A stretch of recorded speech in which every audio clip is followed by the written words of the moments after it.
Hi friends, welcome to my channel Rajitha Palaji blogs. ఈరోజైతే మనం సర్వపిండి ఎలా పెట్టాలో నేర్చుకుందామండి. వీడియోలోకి వెళ్ళే ముందు ఎవరైనా నా ఛానల్ని సబ్స్క్రైబ్ చేసుకొని వాళ్ళు ఉంటే సబ్స్క్రైబ్ చేసుకోండి, పక్కనున్న గంట బెల్ని కూడా నొక్కండి. సర్వపిండికి కావాల్సిన పదార్థాలు: పచ్చిమిర్చి, ఉల్లిగడ్డ ముక్కలు, కరివేపాకు, పెసరపప్పు నానబెట్టుకోవాలండి, నువ్వులు, ధనియాలు, జీలకర్ర కచ్చపచ్చగా దంచుకోవాలి, అలాగే బియ్యపిండి. ముందుగా బియ్యపిండి తీసుకొని అందులో మన రుచికి సరిపడా కారం వేసుకోవాలండి, అలాగే రుచికి సరిపడా ఉప్పు కూడా వేసుకోవాలి. నానబెట్టుకున్న పెసరపప్పు వాటర్ తీసేసుకోవాలండి.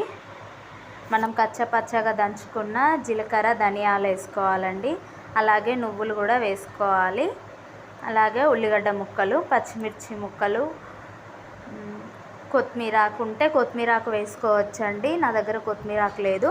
ఇప్పుడు దాన్ని మంచిగా కలిపేసి వాటర్ పోసుకొని,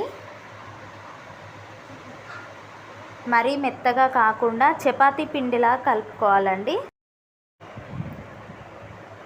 దీన్ని మెత్తగా కలిపేసుకొని దాన్ని పక్కన పెట్టుకోవాలండి. తర్వాత ఒక ప్యాన్ తీసుకొని దాంట్లో కొద్దిగా నూనె పోసుకోవాలండి. నూనె పోసుకొని ఆ ప్యాన్కి మంచిగా పట్టించాలి, ఎందుకంటే మనం పెట్టుకున్న తర్వాత పిండి ఈజీగా వచ్చేస్తుందండి. నూనె మంచిగా రాసుకోవాలి. అలా రాసుకొని మనం ముందుగా కలిపి పెట్టుకున్న పిండిని దీంట్లో వేసి చేతితో ఒత్తుకోవాలి. ఆ ప్యాన్కి మంచిగా పెట్టుకోవాలి. ఈ వీడియో కనుక మీకు నచ్చితే ఒక్క లైక్ కొట్టండి.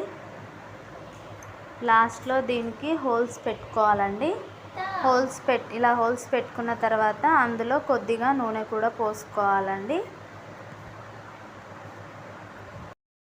నూనె పోసి ప్యాన్ చుట్టూ స్ప్రెడ్ అయ్యేలేక అని స్టవ్ ఆన్ చేసి స్టవ్ పైన పెట్టుకొని దానికి ఒక మూత పెట్టేసి సిమ్లో పెట్టి ఉడకనివ్వాలండి. దీన్ని హైలో పెట్టితే మాడిపోతుంది, పిండి ఉడకదు.